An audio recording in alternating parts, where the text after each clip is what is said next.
రాజలింగమూర్తి హత్యపై కీలక వ్యాఖ్యలు చేశారు భూపాలపల్లి ఎమ్మెల్యే గండ్ర సత్యనారాయణ. అసలు సూత్రధారులు ఎవరో తేలాలంటే సిఐడి విచారణ జరిపించాలంటూ డిమాండ్ చేశారు.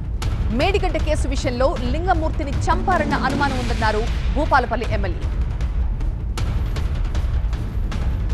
రాజలింగమూర్తి మీద జరిగినటువంటి హత్య ఇది భూపాలపల్లిలో మొదటి హత్య. ఇలాంటి హత్య తీవ్రంగా కాంగ్రెస్ పార్టీ ఖండిస్తుంది. ఆ హత్య చేయడంలో ఒక సుపారీ ఏమన్నా పాత్ర ఉందా? దాని వెనుక ఎవరైనా ప్రోత్సహించినటువంటి వ్యక్తులు ఉన్నారా? విచారణ జరిపించాలని కూడా పోలీసుల ద్వారా మేము కోరాం. సిబిసిఐడి ద్వారా విచారణ జరిపించే విధంగా కూడా ఈ ప్రభుత్వం సిద్ధంగా ఉంది. జరిపించాలని కూడా కోరుతున్నాం.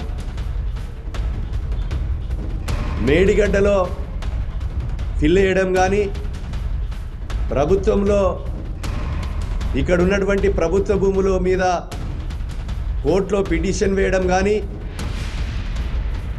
గతంలో ఎన్నో ఆరోపణలు ఉన్నాయి. ఆ నిజాలు తేలాలంటే సరైనటువంటి విచారణ జరగాలని మా అభిప్రాయం.